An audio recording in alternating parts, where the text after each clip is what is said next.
Cześć, witamy Was serdecznie z Uwy, z jednej z restauracji. Dzisiaj opowiemy Wam trochę o kuchni kubańskiej. Właściwie ja Wam opowiem, a Mariusz będzie przytakiwał. Si, właśnie. Taką mam dzisiaj rolę. I taka jest dzisiaj jego rola, że będzie potwierdzał, czy coś mu smakowało, czy nie. Ale ogólnie, smakuje Ci kuchnia kubańska? Tak, przez ostatnie 3 tygodnie. To była moja odpowiedź. Kuchnia kubańska niczym mnie nie zaskoczyła. Aha, no mnie trochę zaskoczyła, ale to w takim razie o tym za chwilę, bo tak, jak można, może jak zacząć opowiadać o tej kuchni, żeby to wszystko miało ład i skład. Może zaczniemy od tego, jakie jada się w ogóle posiłki. Jada się oczywiście śniadanie, jada się potem tak zwane almuerzo, czyli no to jest lunch albo drugie śniadanie i jada się bardzo późno, gdzieś około godziny 8-9, jada się kolację. Kolacja to po hiszpańsku cena. I jeszcze też ewentualnie można zjeść wcześniej taki posiłek w ciągu dnia, który się nazywa comida. I nie wiem, szczerze mówiąc, czy to jest obiad, czy to jest raczej po prostu jakaś taka większa przekąska, ale to są serwowane takie talerze z większą ilością jedzenia. Więc jada się takie posiłki. My oczywiście mieliśmy okazję jadać właściwie, mieliśmy to szczęście, że jadaliśmy domowe jedzenie w dużej części, bo u naszych gospodarzy sobie zamawialiśmy śniadania i czasem Tak było, kolację. si, potwierdzam. Ale i było wtedy dobre. Rzeczywiście to jedzenie w Trinidad u pani Jadzi było rzeczywiście smaczne. I w Vinales też było dobre. U Pepe w Hawanie były smaczne śniadania, w sensie on po prostu ciągle coś dokładał tak, żeby nic nie zabrakło, nie wyliczał nam niczego. O, to było ciekawe, że to było połączenie, że byliśmy w tym drugim świecie, tym świecie dla nas, dla turystów.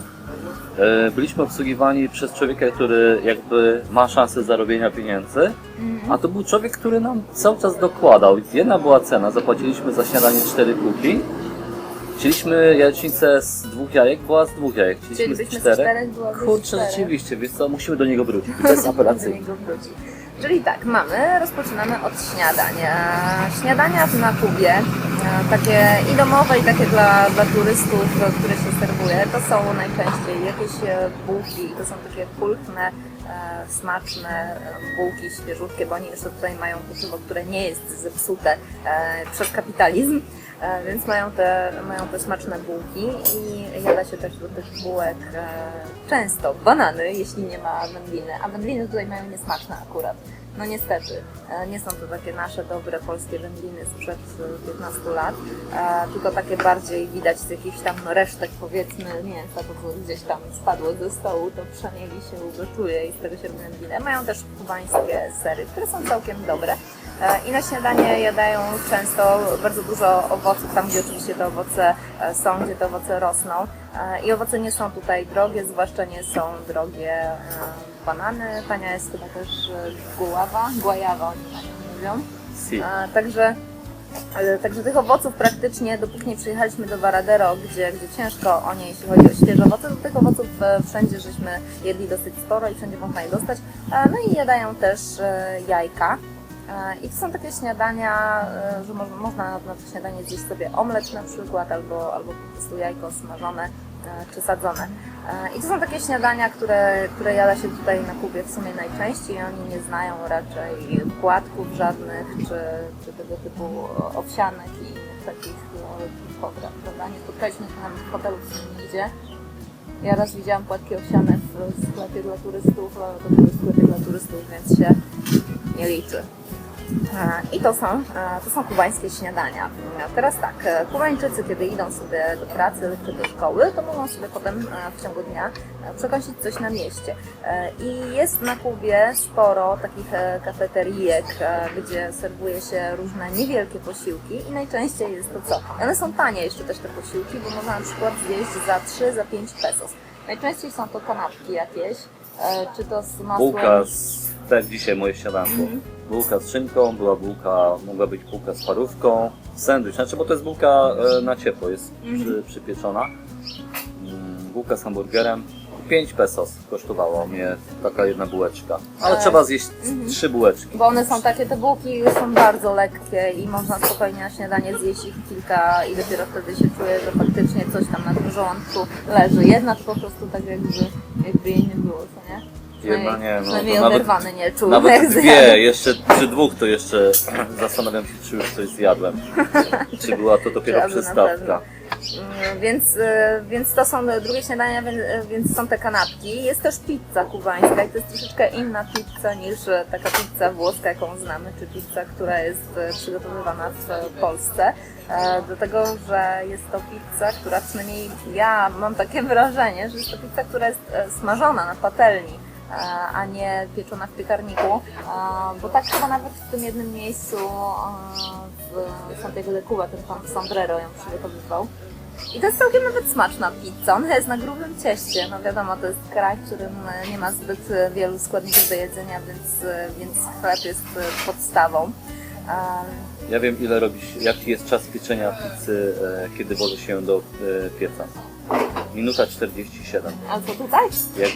Jak byliśmy w Olguín, co poszedłem po pizzę, to czekałeś na rynku, to od włożenia włączyłem sobie stoper, było minuta 47. Czyli w piecu ją wypiekali, W piecu. na tych takich patelenkach, ale w piecu. Tak, ale piec był facet- normalnie, no ja widziałem to w Olguín, więc normalnie była spirala. Czyli metody mają różne w takim razie.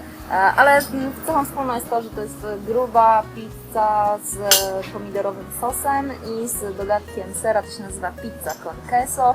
Można jeszcze tą pizzę zamówić z innymi składnikami, ale ta właśnie z serem, to jest taki fajny, śmierdzący, dobry, lejący się w ogóle, ciągnący ser, on mi smakował.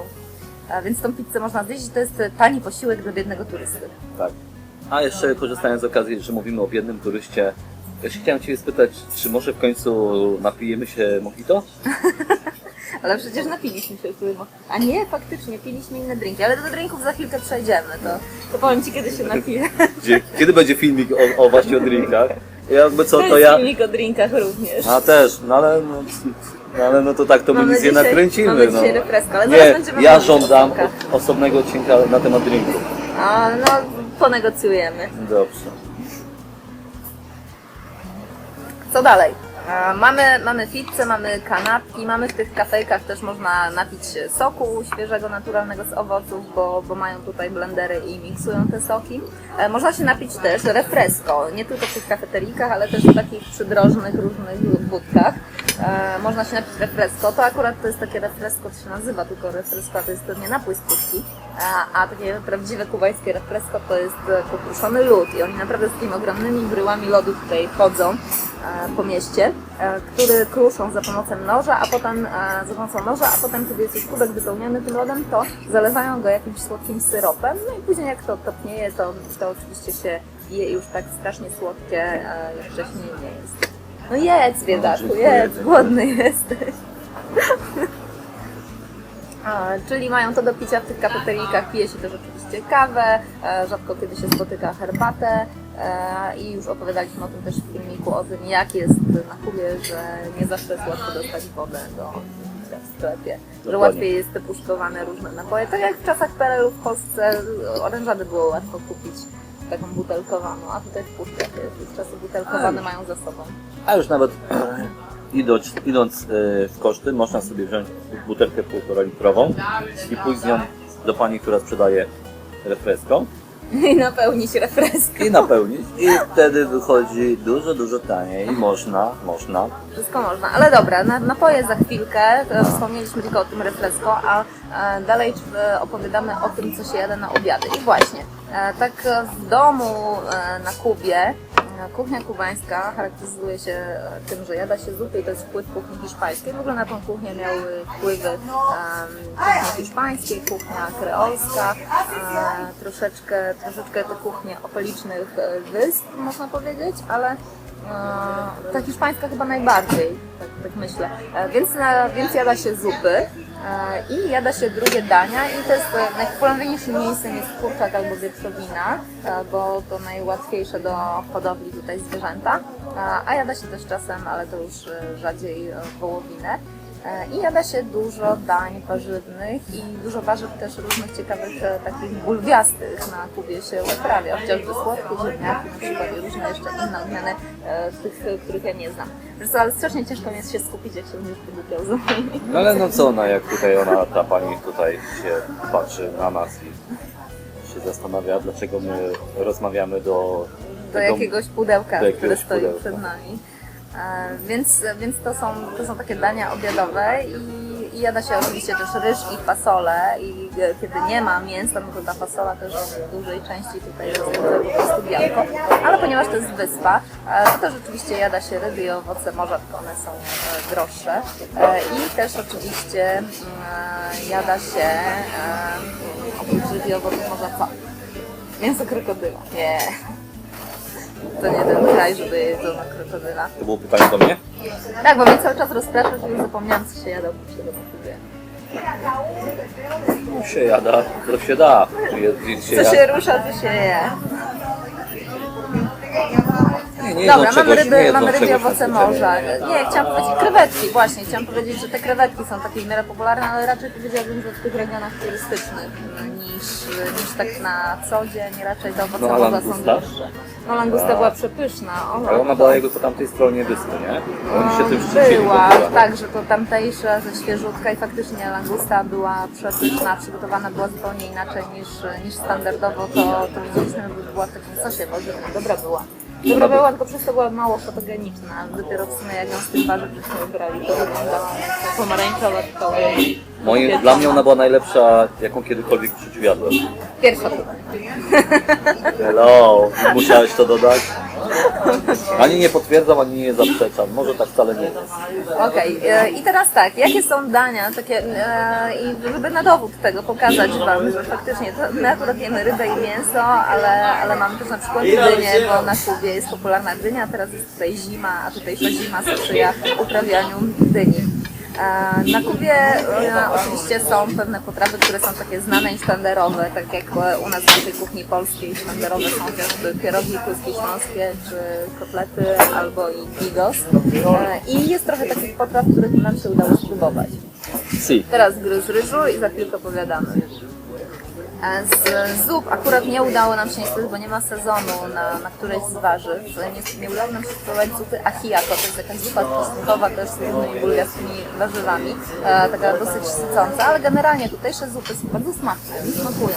One są gęste, one pachną ładnie i tu są zupy, które ja chętnie jadam. Więc to jest z zup, jeszcze jest zupa, ona się chyba nazywa caldoso, to jest podobna do ahiako, tylko ma trochę mniej składników z tego co słyszałam. I teraz przechodzimy do dań, których próbowaliśmy. Ropa vieja, to było chyba pierwsze, co próbowaliśmy. Taki odpowiednik można powiedzieć naszego bigosu, chociaż inaczej wygląda, ale przygotowywany chyba z tego samego powodu, że resztki mięsa się wykorzystuje do niej. Takie mięso jest poharatane, poszarpane do roty vieja. Do tego był ryż z fasolą, ryż biały z czarną fasolą, nazywa się tutaj Mauros i Cristianos, czyli Maurowie i chrześcijanie, albo arroz congri, a jada się też arroz moro, czyli ryż czarny, który jest prawdopodobnie, bo jeszcze nie próbowaliśmy go, po prostu tą fasolą jakąś mieloną, zabarwiony.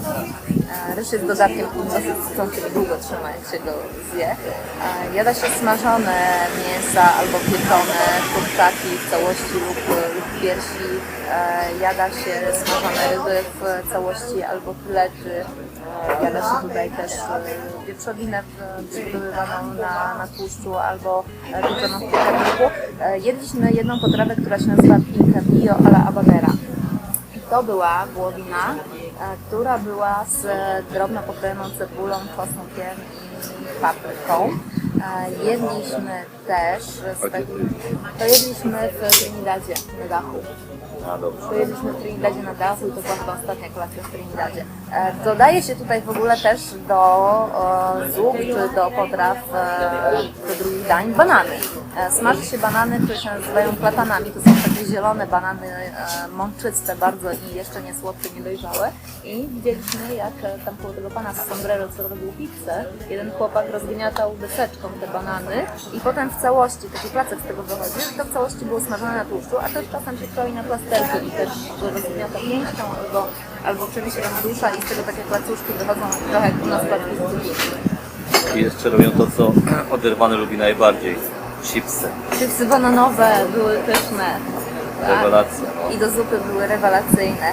Więc jada się i też te warzywa gotowane w całości, albo właśnie smaży się z tych bulwiastych warzyw też inne, czyli z tych słodkich ziemniaków, których też jedliśmy. I one też były przepyszne. Jakie jeszcze nazwy potraw, żeby sobie przypomnieć, co my tu jedliśmy? Z drugi dzień. Patrzysz na...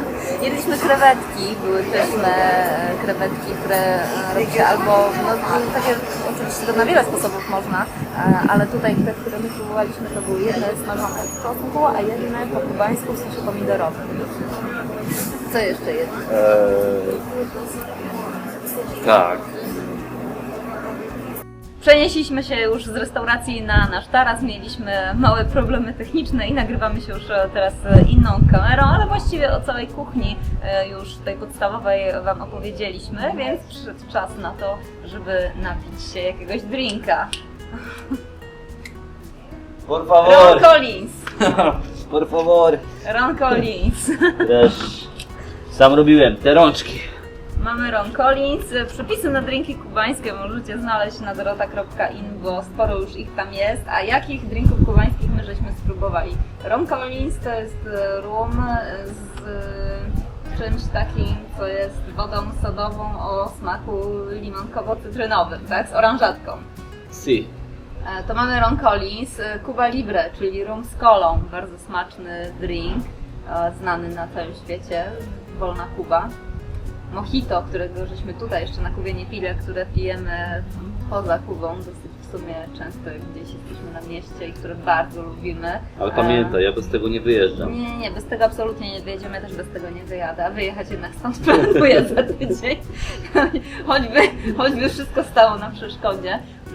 Mojito jest drinkiem ze świeżą miętą, którą się ugniata razem z limonką, do tego się dodaje syrop cukrowy albo brązowy cukier i rum. Jest jeszcze taki drink, którego próbowaliśmy w Trinidadzie, Canchanchara.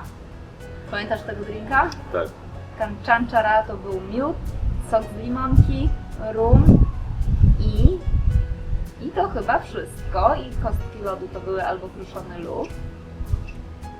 Są jeszcze drinki, których nie próbowaliśmy, a na które ja się nie natknęłam. Jeden się nazywał Havana Special, a jeden się nazywał Mary Pickford. Jeden widziałam gdzieś w menu, ale byliśmy tam przez sekundę tylko w lobby, żeby sprawdzić, czy jest bity i nie zostaliśmy. A Mary Pickford to już nie pamiętam, czy gdzieś go widziałam ostatecznie w Hawanie. Musimy też spróbować go znaleźć. I z tych z alkoholem to chyba już takie znane kubańskie drinki, to są wszystkie, prawda? No i bardzo znane kubański rum kupowany przez okienko. Tak, dokładnie. Ponoć nie bardzo jest tani. Bardzo tani, nie jest polecany, aczkolwiek nie umieszkałem tego spróbować. I jak to smakowało? Podobno ma formę aldehyd. Czy takie paliwo rakietowe? O, ja bym to Miałeś porównał. dobry odrzut po nim. Odrzut był niesamowity. Myślę, że turbo dymoment byłby zawstydzony. Z bezalkoholowych napojów tutaj bardzo smaczne było guarapo, znane też w niektórych regionach jako guarapero. Prawda? Czyli Si. sok z trzciny cukrowej, która tutaj jest wyjątkowo słodka, ten azjatycki bije na głowę. Sok z trzciny cukrowej. Tak. Tak. Bije na głowę pod względem słodkości, o to mi chodzi.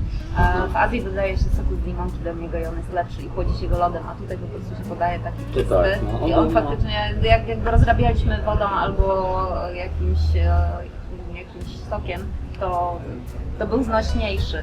Pije się też sok z wodę kokosową prosto z kokosa, ale też nie wszędzie, bo nie wszędzie te kokosy są w Baracoa. Jest zagłębie kokosowe tam. Ale widzisz, ale fajne jest to teraz, co było dzisiaj, że sok z kokosu można na tej samej ulicy napić się za jednego kuka i za Albo trzy. za 3 kuki, tak, No. to było niesamowite. Po jednej stronie ulicy jest za 3, A po drugie Po jest drugie był za jeden u No. pana. U pana w sklepie z owocami był tańszy niż tam, gdzie piña coladę sprzedawali. Piña colada! Właśnie! Zapomnielibyśmy.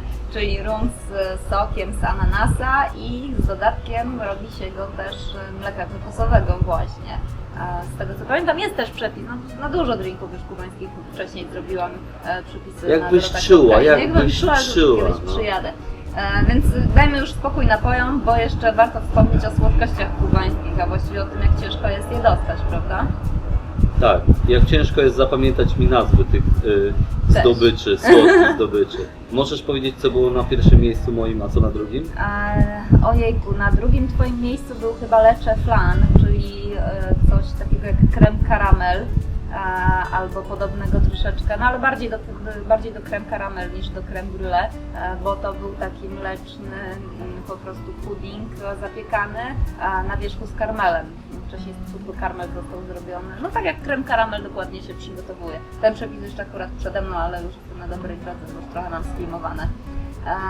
Był też pudding, który tak naprawdę nie był puddingiem, takiego jak się spodziewaliśmy, tylko takim kawałkiem jakby ciasta mlecznego z jakąś mąką bodajże i tą łyżeczką ciężko było jeść, tylko można było tak po prostu trzymać jak kawałek ciacha. Biszkopty się tutaj piecze, tak jak jeśli ktoś pamięta Polskę Ludową, po raz kolejny przytoczny na przykład, nie podmieniaj mi mojego drinka. Nie, w ogóle bym śmiał. Szybko wziąć, podzielę się z Tobą. Dobra, będę. Chociaż mało mam. No dobra, dużo mam. Tak jak kiedyś w Polsce Ludowej piekło się biszkopty, tak, i jadło dużo biszkoptów z kremem, tak tutaj właśnie takie ciasta biszkoptowe z kremem są bardzo popularne i często kogoś zresztą widać idącego tak po prostu w tym upale z tym ciastem, No ono zobacz, jakimś widzę cudem, ono jakimś cudem się to ciasto nie topi w ogóle, to jest niesamowite dla mnie, ale nieładnie w ogóle wypieki w cukierniach wyglądają, mało apetycznie i widać, że stoją po kilka dni. I też czegoś dziwnego do niektórych biszkoptów dodają, że one mają takie kropki, ja myślałam, że to ciasto było. Dobre były crema de leche i masło orzechowe z orzeszków ziemnych, takie sprzedawane w kostkach. I dobre były te batoniki z orzeszków ziemnych z karmelem. Dobre były. To było dobre, to Ci smakowało. I też te migdałowe kółka fajne w Baracoa, a w Baracoa był kukuruczu i kokosanki Ci smakowały. Kokosanki były na drugim miejscu. Kokosanki były na drugim, A na pierwszym było to, co było w Santiago de Cuba. czyli takie... crema de leche. No, A nie, churros! No W Santiago de churros, Cuba dziewczyna, na no pierwszym miejscu było churros. Dobrze, że Churros, mi czyli te przypomniałaś. takie długie jakby z ciasta Rewelacja. smażone, kiełbaski, ja to nazywam, chociaż to jest takie ciasto racuchowe i to racuchy smaku przypomina, a w środku nadziewane były mlekiem takim jak u nas kiedyś stópki słodkim. Ile bym dał, to bym było móc to. teraz jeść schabowego. Kuchnia kubańska, moi drodzy. Opisaliśmy już ją dokumentnie. Poznaliśmy wzdłuż i wszerz. Smaczna, kolorowa, przyprawiona solą, pieprzem, czosnkiem albo taką czosnkowo-cebulową pastą. Przyprawiona kminkiem, pachnąca kminkiem, też troszeczkę kolendrą w niektórych miejscach. Mlekiem kokosowym z Baracoa. Szkoda, że nie spróbowaliśmy ryby z mlekiem kokosowym. Ale jeszcze jest wszystko przed Jeszcze nami. możemy tam jechać. Tak, zróbmy Wróćmy to. tam. Nie, Wszystko tylko nie proszę. to. Wszystko tylko nie to. Ja na pewno odgapię z kuchni kubańskiej to, że no, sorry, wybacz mi, ale na pewno będę chciał spróbować Twojej zupy w domu razem z moimi chipsami. Jakoś się z tym pogodzę. Mogą jakoś być się zwykłe, dogadamy. solone, nawet light. Nawet light mogą być chipsy. Nawet Jakby- pieczone, a nie smażone. Nie? Mogą Też być były smażone, pieczone, jakiekolwiek, ale to tak, myślę, że to zamieni się już mój zestaw rosół z jabłkiem na zupę Na zupę z warzywną chipsem. z chipsami. zupa krem z dyni. I Dobrze chipsy. dobrze będzie ją znowu zjeść też. No. Tutaj była smaczna. Okej, dzięki Wam w takim razie za uwagę. Ciekawa jestem, czy Wy byliście na Kubie, jakich potraw próbowaliście, także piszcie w komentarzach, co Wam smakowało, co Wy byście polecili innym. My te potrawy, których próbowaliśmy, gorąco polecamy. Tobie tylko raz nie smakowała zupa fasolowa, ale ona była na jakimś dziwnym wywarze. On Nie był taki rozmawiajmy, wieprzowy. nie rozmawiajmy. Natomiast ta pierwsza zupa fasolowa, której próbowaliśmy, ta z czosnkiem, ona była dobra. Mi ona smakowała bardzo. A druga tak, no, uszła, powiedzmy. Uszło. Uszła. Więcej filmików naszych z Kuby na dorota.in i na oderwany.com albo mariuszstachowiak.pl. To jest jeden i ten sam blog, tylko Ten sam, do cały różnych czas ten podstron. sam człowiek, ze Ten schizofrenią. sam człowiek. Biedny. Cały czas mu towarzyszy. To nie oderwany, to rozerwany na dwoje. Więcej filmików, przepisy na drinki, na desery, na dania kuchni kubańskiej to niebawem pewnie, ale na drinki kubańskie już są na dorota.in i widzimy się dzięki Wam raz jeszcze. Widzimy się w kolejnych filmach. Trzymajcie się, do zobaczenia i Wasze I arriva, arriva, abajo, centro, adentro. adentro.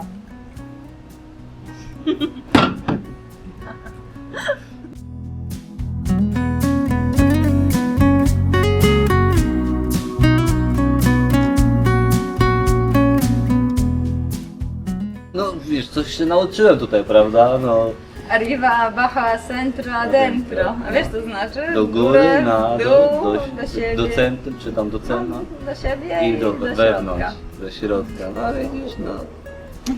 Jeszcze jedno znam powiedzenie, ale myślę, że... No dawaj. Już się nie filmuję, wyłączyłam. A to tak, no to nie. Ale arriba, baja, centro, Adentro. adentro jest Jest fajnie. fajne i działa. To łączy. Pokolenia. No to co, korzystając z okazji, po jeszcze jednym? A wiesz co, zasadniczo pobieżnie, ja nie jestem znowu taka, żeby nie. Cieszę się, że już przeszliśmy na ty. Jest nam o wiele łatwiej. 3 tygodnie. Tak, ale wiesz co, powiem Ci, że jechać tak w ciemno z obcym człowiekiem to naprawdę nie było łatwo. A oni sobie cały czas myślą, że my jesteśmy parą. Znaczy, wiesz co, głupia sprawa, ale ja też myślałem, że my jesteśmy O razem. kurde, Nie? o stary, Ja- o jaka pomyłka. To ja rzuciłem wszystko, po prostu bogactwo dla ciebie, a ty mi teraz mówisz, że na Kubie? Nie, bez sensu. Ale Staszek, jakoś się dogadamy. Mariusz, przepraszam, Mariusz. A jak chciałeś wcześniej? Jakoś to będzie. Nie, ale jakie wymieniłeś imię wcześniej? A coś mi się przejęzyczyło. Beata, tak to my się nie polubimy.